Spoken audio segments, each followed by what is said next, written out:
Et si cette lutte incessante contre l'hypocrisie spirituelle, ce malaise persistant qui vous étreint, malgré vos efforts louables pour paraître pieux, n'était pas un simple symptôme de faiblesse morale, mais bien le révélateur d'un problème théologique bien plus profond? Un problème inhérent à votre incapacité ou votre refus délibéré d'affronter le regard omniscient de Dieu sur vos péchés secrets. Charles Spurgeon, le prince des prédicateurs, diagnostiquerait sans équivoque la vérité crue et sans phare est que vous avez inconsciemment ou non relégué aux oubliettes la terreur salutaire de la sainteté inflexible de Dieu. Vous vivez jour après jour comme si son regard était sélectif, se posant uniquement sur vos démonstrations publiques de dévotion, ou pire encore, comme s'il était totalement absent des recoins les plus sombres de votre âme. Mais que se passe-t-il, frères et sœurs, lorsque ce regard divin, brûlant et pénétrant, transperce enfin les voiles opalescents de nos illusions, révélant la véritable nature de notre âme? Cette question, mes chers auditeurs, n'est pas rhétorique. Elle est la lame affûtée qui cisaille la superficialité d'une foi moderne, une foi souvent plus préoccupée par les apparences que par la réalité spirituelle. Beaucoup d'entre vous ressentent cette frustration, cette douleur sourde d'une vie chrétienne qui stagne, malgré une assiduité apparente au rituel, malgré les masques de piété que l'on arbore en public. Cette angoisse des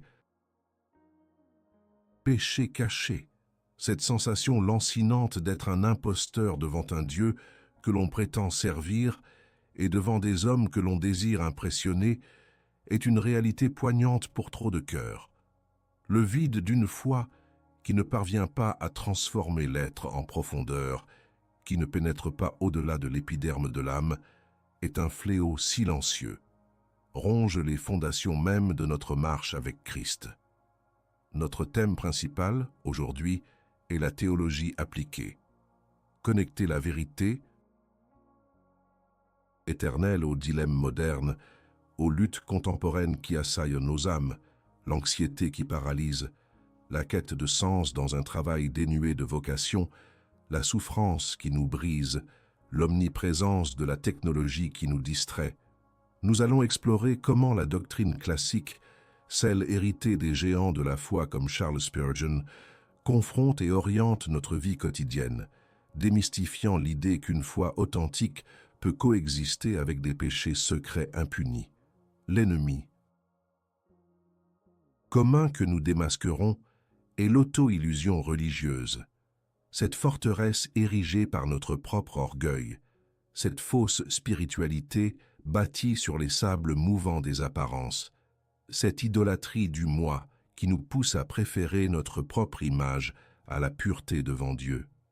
Spurgeon, avec sa sagacité inimitable et sa piété profonde, a toujours insisté sur la nécessité d'une introspection radicale, d'une confrontation honnête avec soi-même devant la majesté de Dieu. Il savait que l'authentique transformation commence non pas par l'externalisation de la foi, mais par une révolution intérieure, un examen minutieux de notre cœur. Le titre de cette réflexion, Charles Spurgeon sur le regard de Dieu, ce que vos péchés secrets révèlent, est un appel à cette introspection, une invitation à sonder les profondeurs de notre âme, non pas pour nous y complaire, mais pour y débusquer les idoles cachées, les compromis silencieux, les rébellions dissimulées qui empoisonnent notre relation avec le Très-Haut. Le regard de Dieu n'est pas celui d'un juge lointain, indifférent ou aveugle. C'est le regard d'un Père aimant, certes, mais aussi celui d'un Dieu saint, dont les yeux sont trop purs pour contempler le mal. Ce regard ne cherche pas à nous condamner s'il y a un repentir sincère, mais à nous révéler la nécessité de la purification, de la sanctification. Ignorer ce regard, c'est choisir de demeurer dans l'ombre, de se priver de la lumière transformatrice de sa présence. C'est opter pour une existence chrétienne de façade, une mascarade spirituelle qui, à long terme, ne peut que mener à la misère de l'âme et à la détresse éternelle. Nous vivons une époque où la visibilité est reine.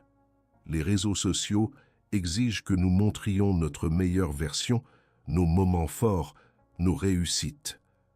Cette mentalité s'est malheureusement infiltrée dans nos églises, où l'on valorise souvent la performance, le service visible, la participation active, sans toujours sonder la source de ces actions. On célèbre la charité ostentatoire, le dévouement public, la rhétorique spirituelle, mais on délaisse l'autel secret du cœur, là où la vraie bataille spirituelle est menée et gagnée. Or, la parole de Dieu nous enseigne que le Père qui voit dans le secret nous le rendra ouvertement. Cela est vrai pour nos actes de piété, mais combien plus encore pour nos transgressions cachées. Charles Spurgeon, lui, n'hésitait jamais à pointer du doigt la dissonance entre la profession de foi et la vie secrète. Il comprenait que le cœur humain, naturellement dépravé, est un maître dans l'art de la dissimulation, même à ses propres yeux. Cette douleur cachée que nous abordons, cette frustration de l'hypocrisie et de la superficialité est légitime. Elle n'est pas le signe d'une faiblesse personnelle que vous devriez cacher, mais plutôt l'écho d'une vérité biblique profonde. Dieu est un Dieu de vérité et de lumière, et il ne peut y avoir de communion véritable avec lui dans les ténèbres du secret et du mensonge. Si votre âme soupire après une authenticité que vous ne trouvez pas dans votre parcours spirituel actuel, c'est que l'Esprit de Dieu vous pousse vers un réveil, vers une confrontation nécessaire. Ce malaise est une grâce, un avertissement. C'est la sainte insatisfaction qui précède la vraie fin de Dieu. Préparez-vous donc à plonger dans les profondeurs de cette vérité inconfortable mais libératrice. Préparez votre cœur à être sondé, à être exposé à ce regard de Dieu qui ne laisse rien dans l'ombre. Car c'est seulement en reconnaissant pleinement la nature et la portée de nos péchés secrets et en les portant à la lumière de la grâce divine que nous pouvons espérer une transformation authentique, une sanctification véritable et une paix durable.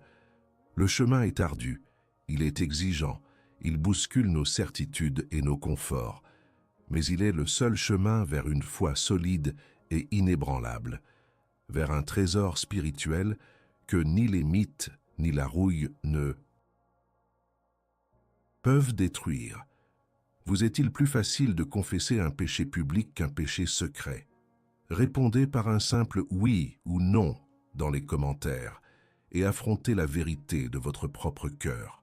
La stagnation d'un christianisme souvent si actif en apparence, mais si stérile en réalité, est un paradoxe qui hante notre époque.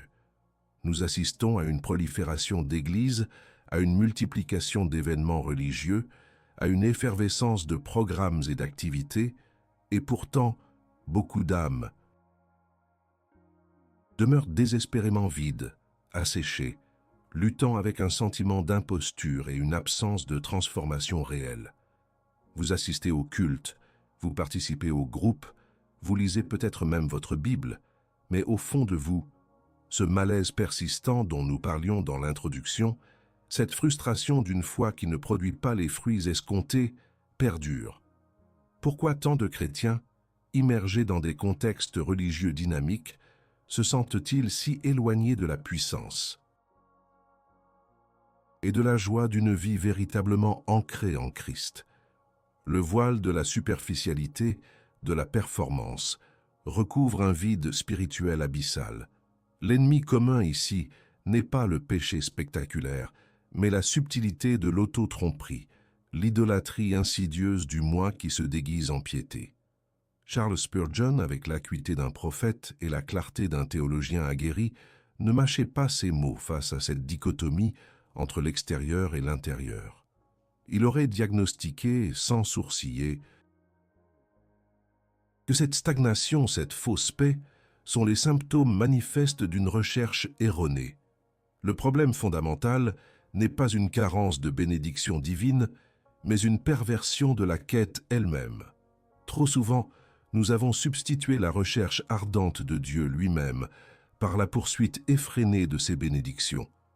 Nous voulons la paix sans le prince de la paix, la prospérité sans le pourvoyeur, la joie sans le joyeux. Cette révélation, aussi inconfortable soit-elle, est que l'idolâtrie la plus sournoise ne se manifeste pas toujours par des statues d'or, mais par l'adoration des fruits de la main de Dieu plutôt que la main elle-même. Nous courons après les signes, les sensations, les succès matériels ou même spirituels apparents, oubliant que le véritable trésor, le seul qui vaille, est la communion intime et ininterrompue avec le Dieu souverain. Le message de Spurgeon était clair et inaltérable. La véritable piété n'est pas mesurée par ce que nous affichons, mais par ce que nous sommes dans le secret de notre cœur, sous le regard scrutateur de Dieu. Il y a une immense différence entre une foi qui se contente de ressembler à la foi et une foi qui est authentiquement enracinée en Christ.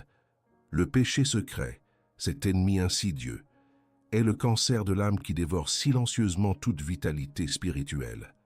Ce n'est pas la gravité apparente du péché qui importe le plus, mais le fait qu'il soit caché. Car ce qui est caché révèle une intention de tromper, une préférence pour les ténèbres, une rébellion dissimulée contre la lumière de Dieu. Le péché est péché, qu'il soit commis en public ou en privé, disait Spurgeon, mais la dissimulation de nos péchés ajoute à leur culpabilité.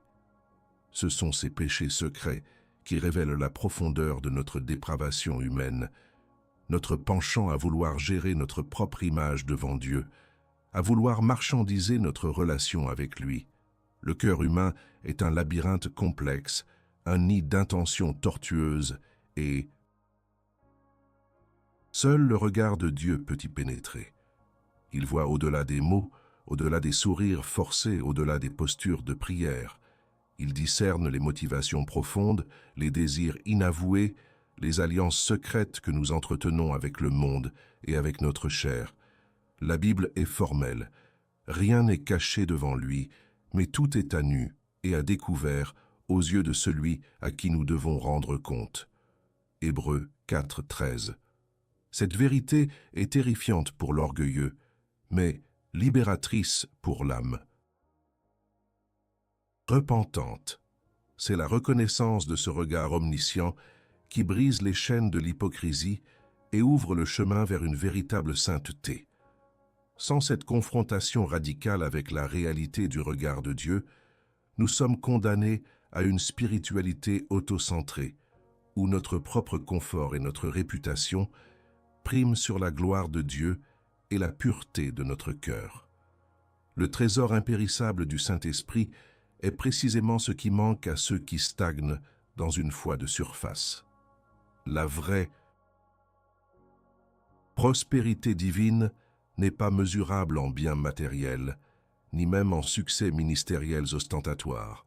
Elle est cachée dans l'intimité de la communion avec Dieu, dans la relation vivante et dynamique que l'Esprit tisse en nous. C'est la richesse de connaître Christ, de lui être conforme, de l'aimer de tout son être. Cette prospérité ne dépend pas de ce que Dieu nous donne, mais de ce que Dieu est pour nous et en nous. Les bénédictions que l'on recherche souvent ne sont que des ombres, fugaces comparées à la substance éternelle de sa présence. Le Saint-Esprit ne nous est pas donné pour nous servir, mais pour que nous le servions, pour nous sanctifier, pour nous révéler la gloire de Christ et pour nous équiper pour une obéissance radicale. La vraie richesse est de posséder le donateur, non pas seulement ses dons. Spurgeon nous rappellerait que le Saint-Esprit est le gage de notre héritage, le scellé de notre salut, la source de toute force spirituelle. Si nous le négligeons en nous accrochant à nos péchés secrets, nous étouffons sa voix, nous attristons sa présence et nous nous privons de la puissance nécessaire pour la sanctification. La vraie prospérité, la seule qui ait une valeur éternelle, est celle de l'âme qui prospère en connaissant Dieu, en lui obéissant. en lui faisant confiance en toutes circonstances. C'est l'enrichissement intérieur, la transformation du caractère, le fruit de l'esprit qui se manifeste dans la vie d'un croyant. Ce n'est pas une question d'accumulation mais de conformité. Ce n'est pas une question d'avoir plus, mais d'être plus comme Christ. Comprendre cela, c'est comprendre que notre lutte contre les péchés cachés n'est pas une affaire privée entre nous et nous-mêmes, ni même entre nous et la morale. C'est une affaire de souveraineté divine. C'est une question de savoir qui est sur le trône de notre cœur, Dieu ou nos propres désirs charnels et dissimulés. Le regard de Dieu expose cette réalité, non pour nous écraser, mais pour nous appeler à un repentir authentique qui conduit à la vie, à la liberté et à la vraie richesse de la communion avec lui. Si vous vous sentez frustré, vide, ou si vous luttez avec l'hypocrisie, c'est peut-être le diagnostic que Spurgeon poserait sur votre âme. Il est temps d'ouvrir les portes de votre cœur à ce regard divin, sans réserve, sans dissimulation, afin que la lumière puisse y pénétrer et chasser les ténèbres. Les ramifications d'ignorer le regard perspicace de Dieu sur nos péchés secrets sont plus profondes et plus dévastatrices que la plupart ne l'imaginent. Cette négligence n'est pas une simple erreur de parcours, elle est une semence d'illusion qui, en s'enracinant, produit une récolte amère de conséquences pratiques et éternelles. La première de ces conséquences est une stérilité spirituelle profonde, une vie chrétienne qui, malgré une activité fébrile, demeure tragiquement inféconde. L'âme, nourrie de l'illusion que l'on peut cacher une partie de soi à Dieu, devient un jardin aride où les fruits de l'esprit peinent à éclore. On prie, on lit, on sert, mais la puissance transformatrice de l'Évangile semble nous échapper. Est-ce là la vie abondante promise par Christ, ou n'est-ce pas plutôt une existence spirituelle anémique, une façade religieuse dépourvue de la vie vibrante que seul l'Esprit de Dieu peut conférer? Cette illusion génère une fausse paix, un calme trompeur qui est en réalité une anesthésie spirituelle. On se persuade que tant que nos péchés ne sont pas exposés publiquement, tout va bien. Mais cette paix n'est que l'absence de guerre, non la présence de la victoire. Elle est la tranquillité du cimetière, non la vitalité de la résurrection. Spurgeon, avec son discernement impitoyable, aurait demandé « Votre paix est-elle fondée sur le pardon de Dieu ou sur l'ignorance de vos frères? Si elle repose sur le second, elle est aussi fragile qu'une bulle de savon, prête à éclater au moindre souffle de vérité. Cette fausse paix nous prive de la véritable repentance, car on ne peut se repentir de ce que l'on refuse d'admettre. Et sans repentance, il n'y a pas de pardon authentique, pas de restauration complète. Les conséquences s'étendent bien au-delà de la vie intérieure du croyant.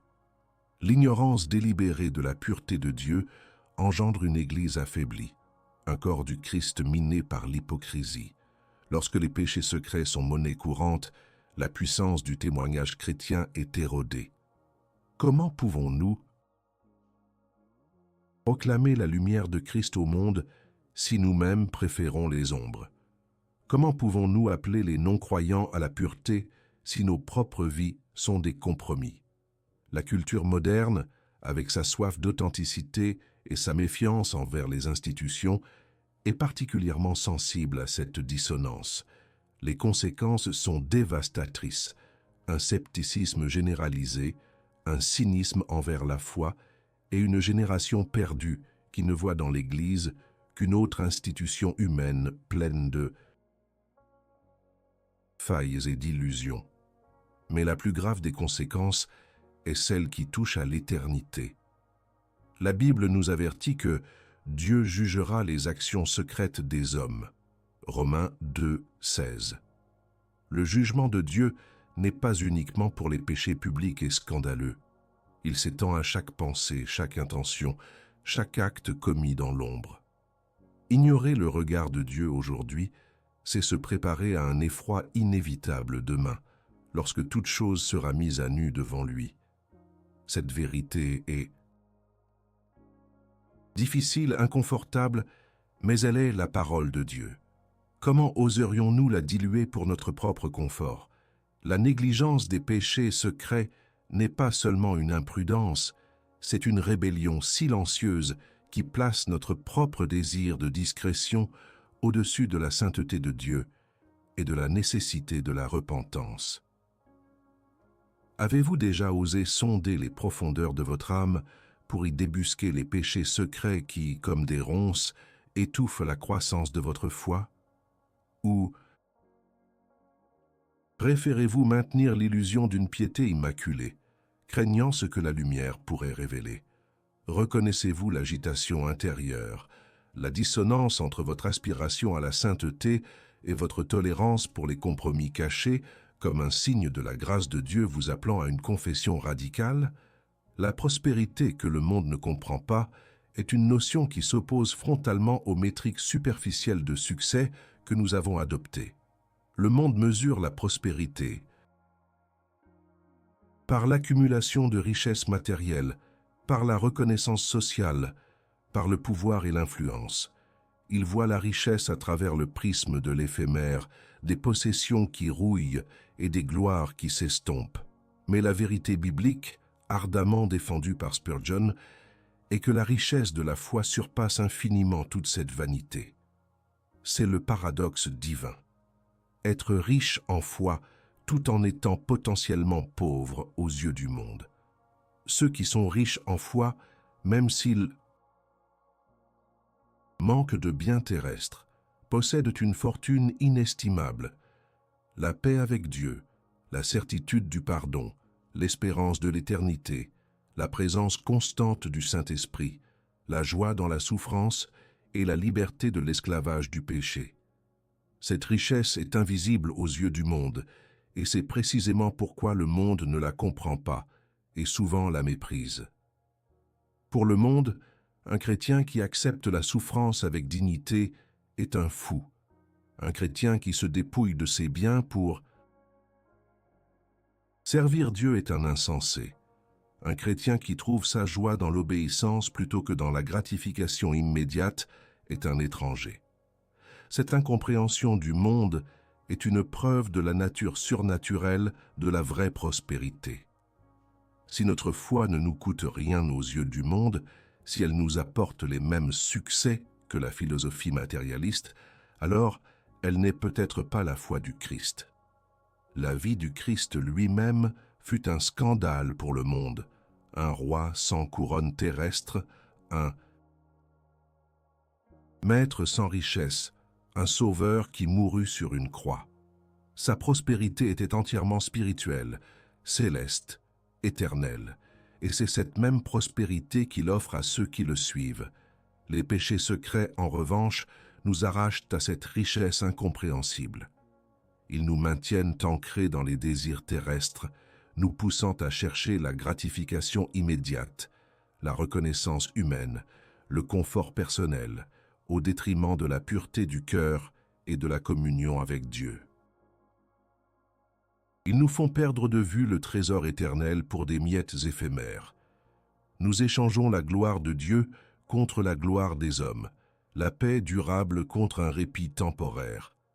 Nous pensons être astucieux en cachant nos fautes, mais en réalité, nous ne faisons que nous appauvrir spirituellement, nous coupant de la source de toute vraie richesse. Charles Spurgeon, à maintes reprises, exhortait ses auditeurs à ne pas se laisser tromper par les illusions du monde. Il rappelait que nous ne vivons pas pour ce monde, mais pour le monde à venir. La perspective de l'éternité est la seule qui donne une juste valeur aux choses. Ce qui est précieux aux yeux de Dieu est souvent méprisé par les hommes, et ce qui est célébré par les hommes est souvent une abomination aux yeux de Dieu. C'est pourquoi la confrontation avec le regard de Dieu sur nos péchés secrets est si cruciale. Elle est le premier pas vers une réévaluation radicale de nos priorités, une redéfinition de ce qui constitue la véritable prospérité. C'est l'invitation à troquer la vanité éphémère contre la substance éternelle, les récompenses humaines contre l'approbation divine, la richesse du monde contre la richesse de l'âme en Christ. Quel aspect de votre vie spirituelle, si exposé à la lumière, vous ferait le plus honte? Dites-le en un seul mot dans les commentaires.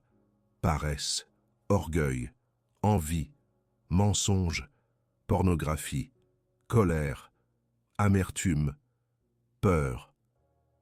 Écrivez-le et purifiez votre cœur. Après avoir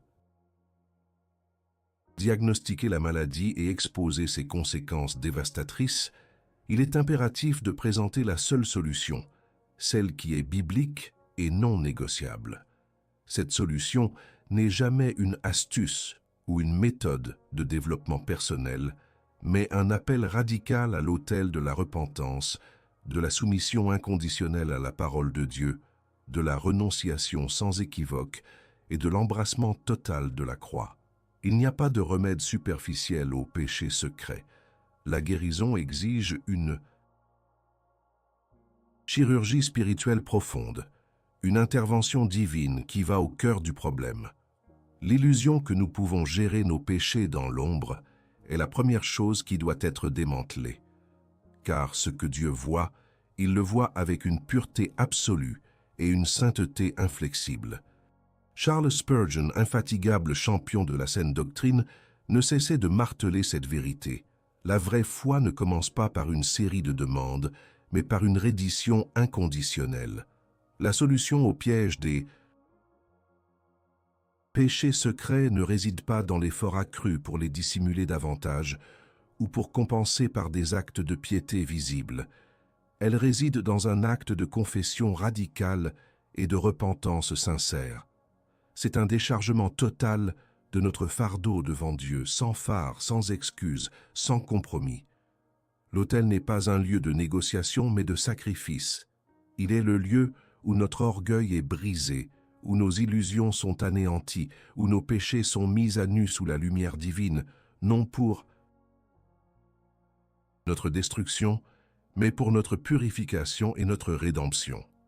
Le premier pas de cette solution radicale est l'arrepentimento.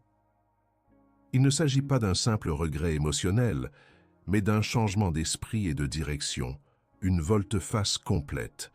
C'est reconnaître le péché pour ce qu'il est, une offense contre un Dieu saint, et y renoncer activement. Le repentir des péchés secrets est particulièrement exigeant, car il confronte notre ego à sa vulnérabilité. Il exige d'admettre devant Dieu ce que nous refusons d'admettre aux hommes, et parfois même à nous-mêmes. C'est un acte d'humilité profonde, la reconnaissance que nous ne pouvons pas nous sauver par nos propres efforts, ni nous purifier par nos propres dissimulations. L'arrepentimento est la porte étroite vers le pardon et la réconciliation avec Dieu. Sans lui, les péchés secrets continuent de régner en maître, enfermant l'âme dans une prison d'illusions. Le deuxième pilier de cette solution est la soumission à la parole de Dieu. C'est accepter que la Bible, et non nos sentiments ou la culture ambiante, soit l'autorité finale pour définir ce qui est péché et ce qui est saint. La parole est un miroir qui révèle la vérité de notre cœur, même ses recoins les plus obscurs. Elle est une lampe qui éclaire notre chemin et expose les ténèbres qui nous entourent. Charles Spurgeon a toujours mis la parole au centre de toute chose, insistant sur sa puissance de transformation. Se soumettre à elle signifie accepter ses jugements, même quand ils sont douloureux, et ses commandements, même quand ils sont contraires à nos désirs charnels. C'est permettre à la vérité divine de déraciner les fausses doctrines et les auto-justifications que nous utilisons pour couvrir nos péchés secrets.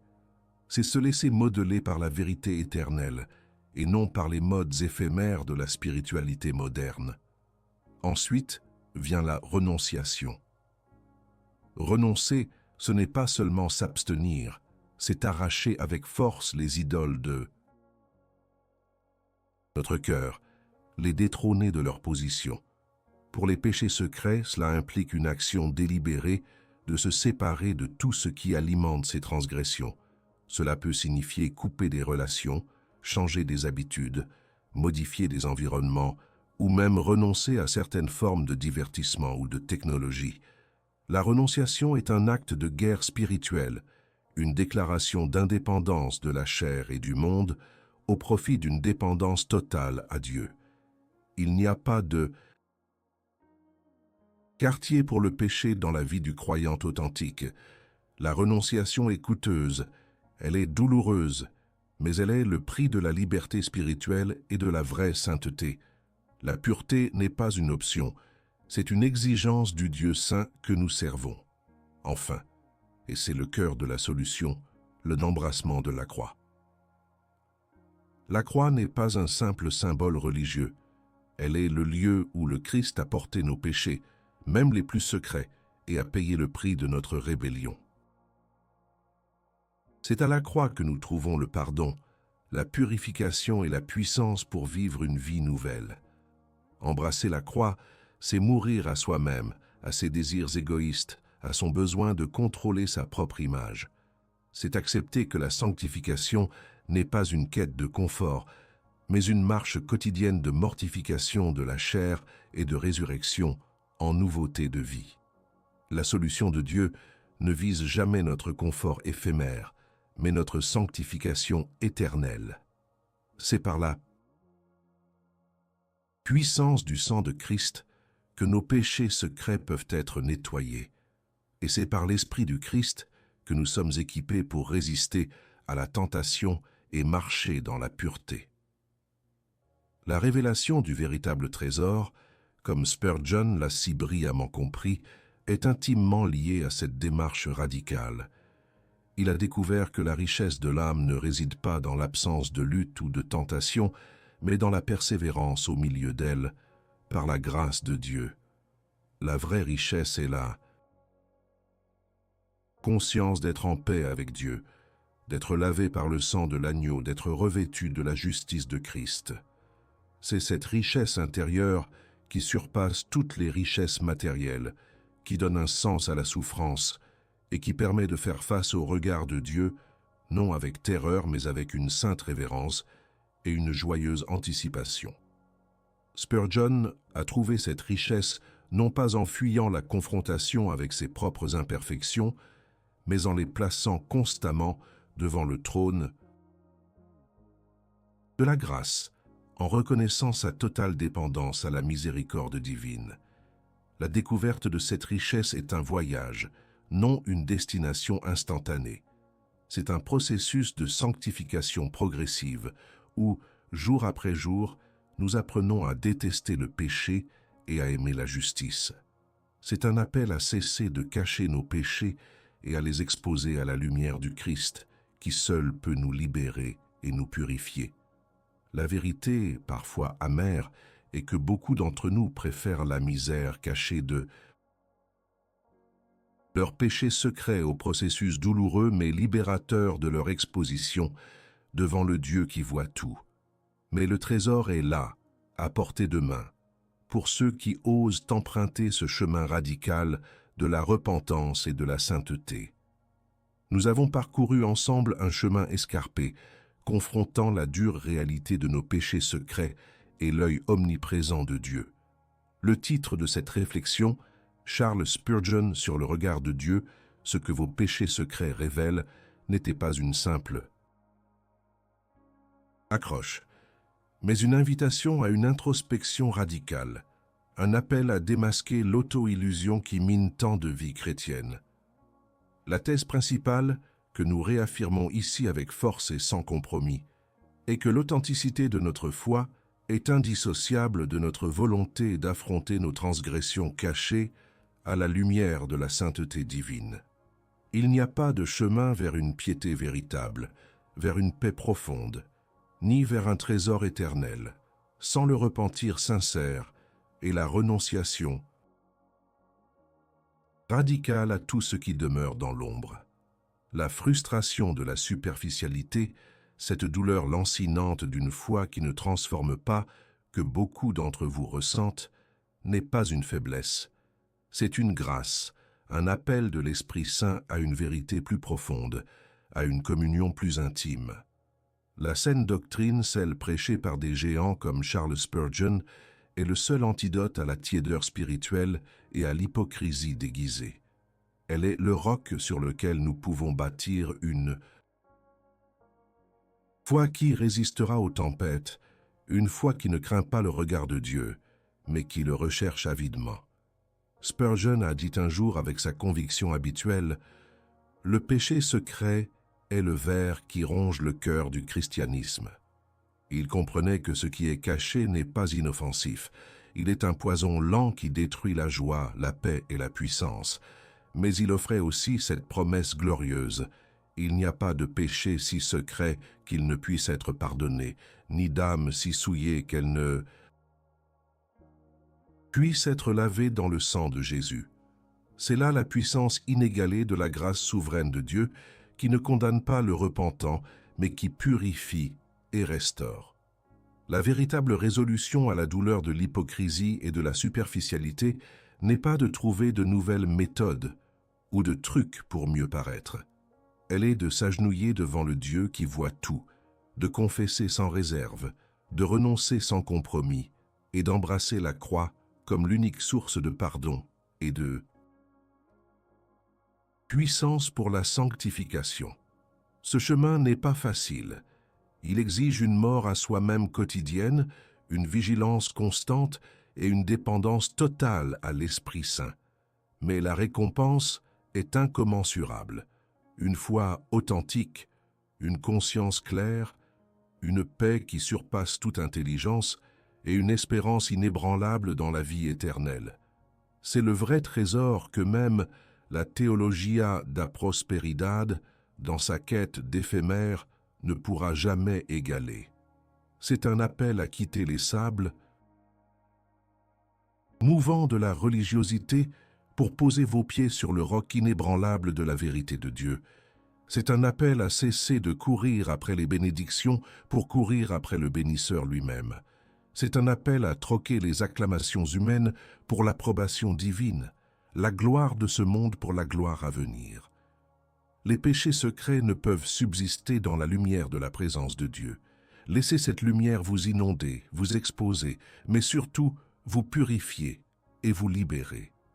Que la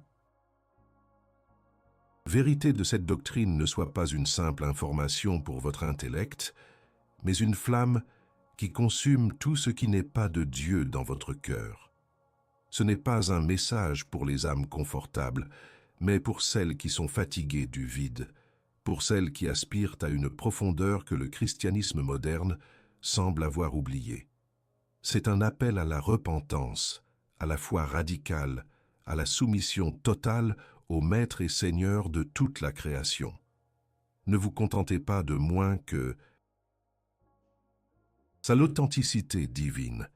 Si vous osez défier les ténèbres de votre propre cœur et marcher vers la lumière, likez cette vidéo et commentez un mot simple, liberté. C'est un acte public de courage, une affirmation de votre engagement envers la vérité. Abonnez-vous à la chaîne pour plus de vérités qui confrontent et libèrent et partagez votre histoire avec notre communauté dans les commentaires. Dites-nous ce que vous avez appris, ce qui vous a bousculé, ce qui vous a interpellé. Votre témoignage peut être une lumière pour un autre.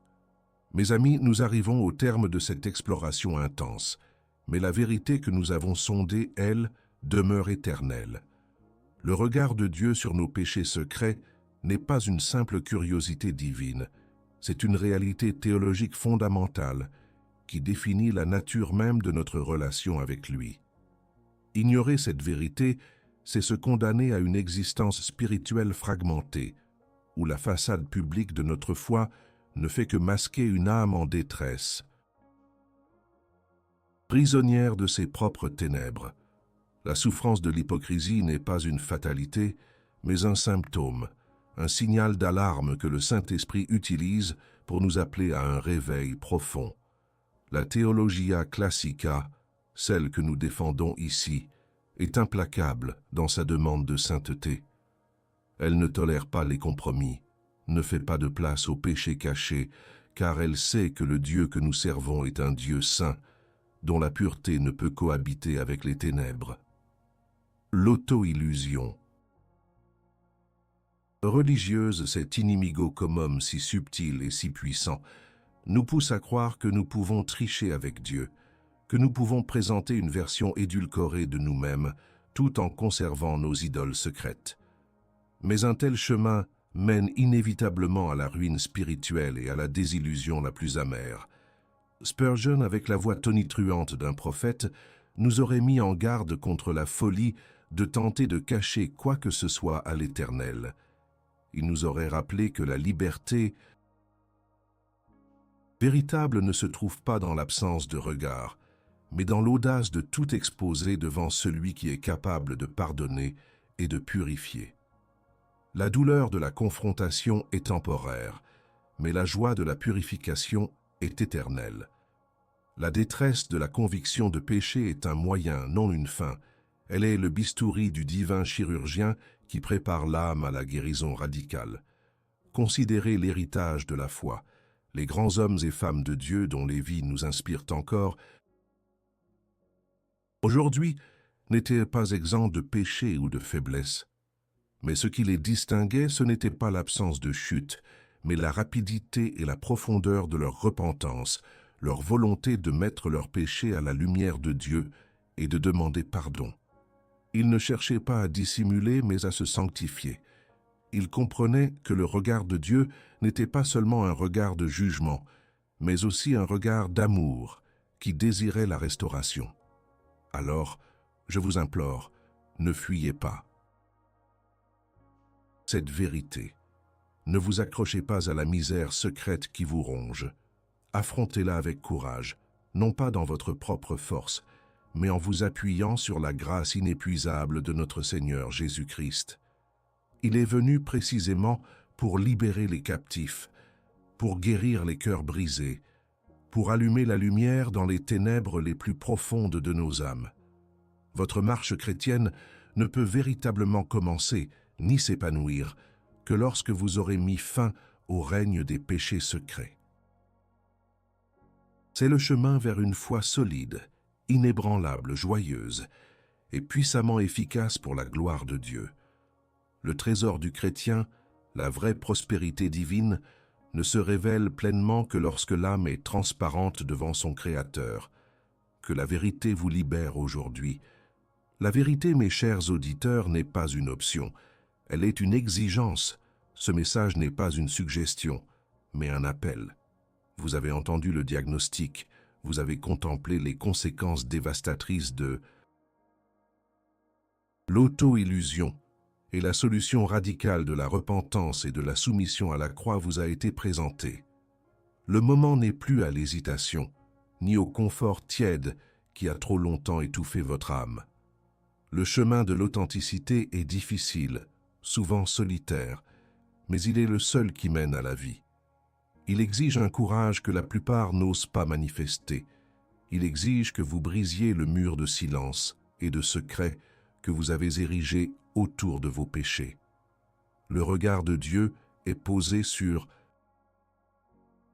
vous, non pour vous anéantir si vous êtes repentant, mais pour vous offrir la purification et la liberté. Êtes-vous prêt à affronter ce regard? Êtes-vous prêt à démanteler les forteresses de l'hypocrisie et à marcher dans la lumière? Votre like sur cette vidéo n'est pas un simple clic. C'est un acte public de courage, une déclaration audacieuse que vous choisissez la vérité sur le confort, la pureté sur le compromis. C'est une affirmation de votre engagement envers la sainteté radicale que Christ vous appelle à embrasser. Et ne vous arrêtez pas là. Pour que cette décision résonne profondément dans votre âme et dans le monde, commentez un mot simple, puissant, qui encapsule votre détermination, liberté. Ce mot, écrit de votre main sous cette vidéo, sera un rituel de purification, un témoignage de votre volonté de vous décharger du fardeau des péchés secrets. Il est un engagement, non pas envers moi, mais envers le Dieu qui voit votre cœur. Si cette voix, cette sentinelle de la vérité éternelle, résonne avec la faim de votre âme pour la profondeur et l'authenticité, alors abonnez-vous à notre chaîne. Rejoignez une communauté grandissante d'hommes et de femmes qui refusent de se contenter de la superficialité religieuse et qui aspirent à une foi ancrée dans la saine doctrine. Votre abonnement est une déclaration. Vous choisissez la vérité, même lorsqu'elle confronte. Enfin, partagez cette vidéo, non pas pour sa popularité, mais parce que quelqu'un, quelque part, lutte. En silence avec les mêmes frustrations, les mêmes illusions, les mêmes péchés secrets. Votre partage peut être le catalyseur dont il a besoin pour affronter la lumière. Et racontez votre histoire, vos luttes, vos victoires dans les commentaires. Qu'avez-vous appris aujourd'hui? Qu'est-ce qui vous a interpellé? Votre témoignage, honnête et vulnérable, est une lumière puissante pour vos frères et sœurs en Christ. Le combat pour la pureté est incessant, mais la victoire est assurée pour ceux qui se soumettent à la grâce souveraine de Dieu. Marchez dans la liberté que la vérité seule peut vous offrir.